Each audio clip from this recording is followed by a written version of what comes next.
Welcome, my crew. Welcome back to video number 2. So video number 2, I'm really excited about. It's really important because people have been asking me about it. People have been DMing me. Manny's shaking his head like nobody has. Yes, they have. I could show you the receipts. Okay, they have been. I promise. Okay.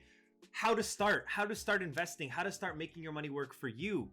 So in this video, that's what we're talking about. How to start and where to start when it comes to money.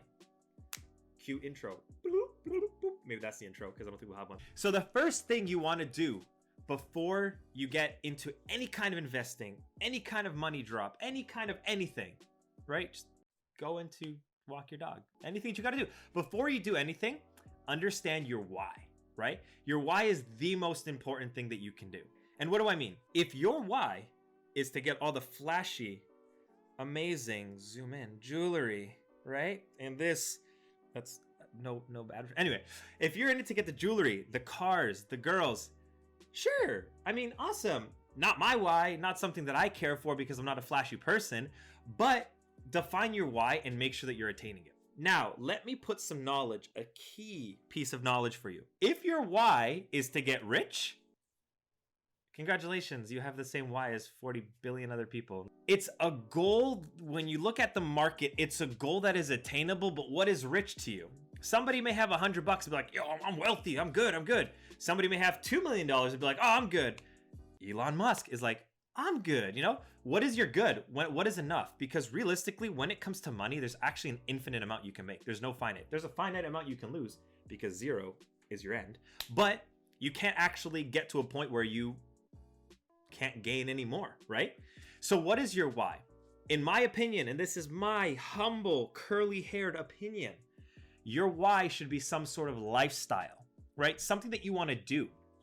Which is why the whole YouTube is being created. The movement, guys, the crew, the movement. My why, for example, is to create multiple streams of income so that I can achieve this buzzword that you hear everyone talking about, which is financial freedom, right? So what is financial freedom quickly? Financial freedom is basically where you don't have to worry about money, where you can go travel, you can go try new foods, you can go do whatever you need to do and not worry about where your next income is coming from. You're not worried about paycheck to paycheck type thing, right? So that's my why. Your why might be different. You might want to pay off your parents' house. You might want to get a new car because you just physically need a car. Awesome. Whatever it is, guess what? This is the right place for you because you can learn it. So backtrack. Number 1 of where to start is define your why. Write it down on a whiteboard. Stick it on your forehead. I don't care. Make sure you have a clearly defined why and achieve that goal. Number 2, the second thing to do before you actually start is understand what you want to do. But Nathaniel, I don't really understand what's going on. How do I know what to do? That's fine. That's why you're here. All right. So when it comes to, let's just talk about investing for a second, right? Somewhere to put your money to let it grow. There are really a lot of ways you can do this. Okay. So I'm just going to name a few ways that I've either done or I've seen people do. Okay. One of them is long-term investing. Okay. So when it comes to long-term investing, you're willing to put X amount of dollars, let's say a monthly contribution or a one-time amount into a company, into a mutual fund, right? Which is just, we'll explain later in different videos. But anyway, into an RSP, whatever it is, it's to put some money and let it grow for 10, 15, 20 years, whatever it is, right? Those are long-term investments, right? Real estate is a long-term investment where, I mean, sometimes you can short-term invest real estate, but anyway, for the most part, people like to buy, sit on a property, let it grow, and then sell it for a bigger price tag later on. So if you want to get into long-term investing, awesome. That's what you're comfortable with, okay? If you're more into the short-term investing, like I am, you can do day trading, option trading, bond trading at a very rapid pace, meaning weeks to days, even hours, or what I do, sometimes minutes to seconds, right? Now, with what you want to do, a very important thing to keep in mind is what you're willing to risk. What is your risk tolerance, right? Everybody has a risk tolerance, right? When it comes to doing anything, you have certain things you're like, yeah, I would do that. For example, I definitely want to go skydiving. But for example, Manny might be like, no, I like my feet on the ground. I don't know if he does. I'm just throwing it out there. Maybe like, I don't know, whatever. But our risk tolerances might be different, right? So whatever your risk tolerance is will actually define where and what you put your money into, okay? Because some things are more risky. For example, day trading, easy come, easy go, as they say. Or long-term investing, which generally, and I'm not a financial advisor, but generally is a safer investment, is a safer way to use your money. There are just a multitude of things that you can really invest your money in. So like I said, long-term, short-term, stocks, options, bonds, mutual funds, For all my Forex gurus out there, the Lambos and the traveling kings. Forex, guys, Forex videos to come, okay? Anyway, Forex, your hero, why I'm Forex. You can invest your money in any of those or in any which way that will accumulate and build your wealth. So that's the second thing that you want to do. The third thing that you want to do before you start is practice. Practice and educate yourself. Practice and educate. What do I mean? You're not going to go to a surgeon that's like, oh yeah, I read a book about surgery and I'm going to remove your appendix.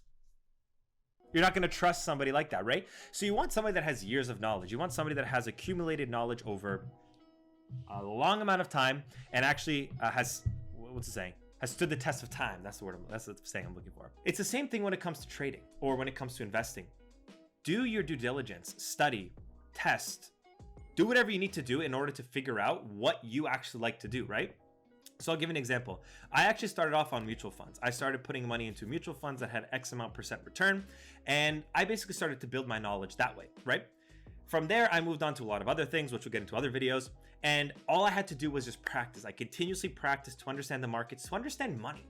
Money seems to be this like lucrative, like abstract thing that nobody really wants to talk about, but it's like really money is very simple. It's green and well, okay, maybe not in Canada because we're bougie, but green money, right? It's cool, whatever.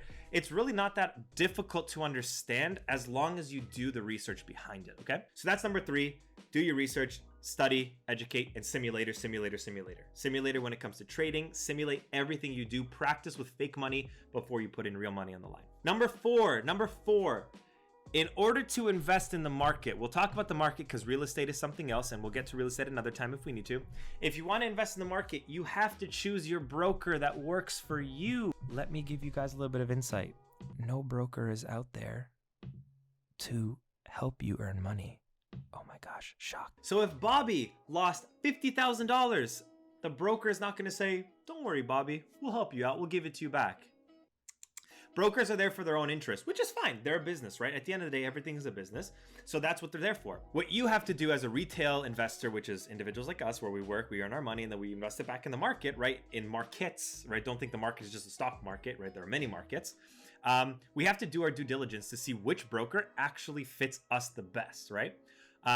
We'll do a whole video about brokers later on, about what brokers I use, what brokers I think you should use depending on your investment type, what you're actually doing. So that video to come, all right? But again, that was 4th thing, brokers. Make sure your broker is working for you the best that it can, all right? Number five, defining your risk, okay? How I mentioned before is everybody has a different risk tolerance, which is okay. That's awesome. Everybody should have a different risk tolerance, right?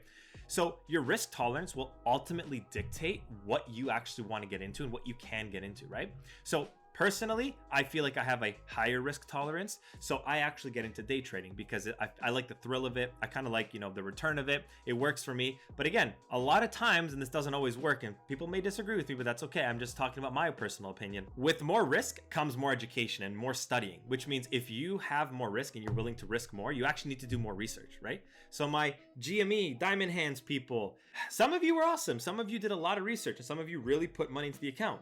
And some of you did what some of my friends did, where they're just like, YOLO, whoop, $2,000, YOLO, $3,000, Diamond Hands.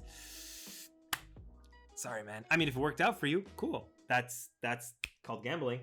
Gambling is not the market. But anyway, define your risk, okay? Define what you want to do, how you can do it, and why you want to do it, okay? Number 6. Okay, I'm going to get serious here with my curly hair, right? The curly hair is out, where you'll see me in a hat a few times, but natural curls, probably not tamed. Anybody have hair care products? Curly afros? Serious. All right, serious. The 6th thing is psychology. I don't want you guys to underestimate the power of psychology, okay? And no, we're not talking Sigmund Freud, cocaine lines type guy. No. We're talking about actual psychology, daily psychology, all right? What does psychology mean in the market? So psychology plays a huge emphasis in how you're actually going to relate to the market, how you're going to invest in the market, how you're just going to, live out your day-to-day life. Psychology is just one of the biggest things you really have to think about. So FOMO, for those of you that don't know, because I just learned what FOMO was like a year ago. I know, old man, whatever. Fear of missing out, right? That's huge, huge in the market. You see something moving super high. Oh my gosh, Bitcoin, for example. Yo, I want to get into Bitcoin. Let me throw some money into it. That's FOMO, your fear of missing that wave, that kind of huge return. Let me tell you guys a secret that probably nobody's going to tell you. You're never going to catch every single opportunity. Secrets. It's true though. Like, that's not actually a joke. You won't catch every opportunity, and that's fine. When it comes to day trading, I have a saying. I say I only need one stock, one company that's doing amazing. I just need one. And sometimes even one entry, because sometimes I'll just take one trade in a day and I'm like, we're good for the day, I'm out, right? So psychology is super important. So fear of missing out, revenge trading, which we'll get to, we'll have a whole video on psychology. But understanding your psychology, understanding how you relate to people, how you relate to the market, how you relate to money. If you're one of those people that, listen, $1 is literally going to make you spiral into something, like losing $1 is going to make you spiral into something terrible.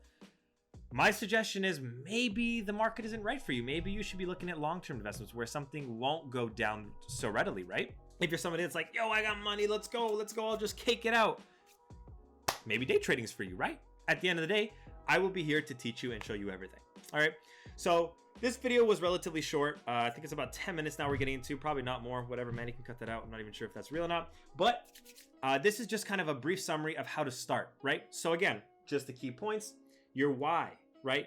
Developing a strategy and what you actually want to invest into. Practice, your risk, and then psychology, okay? Oh, and brokers was in there. Forgot brokers, because I'll do a video on brokers. But anyway, those are the things you really have to take into consideration when starting, okay? And I know that seems kind of vague, and I promise I'm going to get into more detail as these videos start, getting traction and we start getting, a viewing and a following. But I'm definitely going to go into a lot of detail of a lot of things. So if you like what you see, all I ask is you comment, subscribe, and like the video, and stay tuned for more. Catch you later.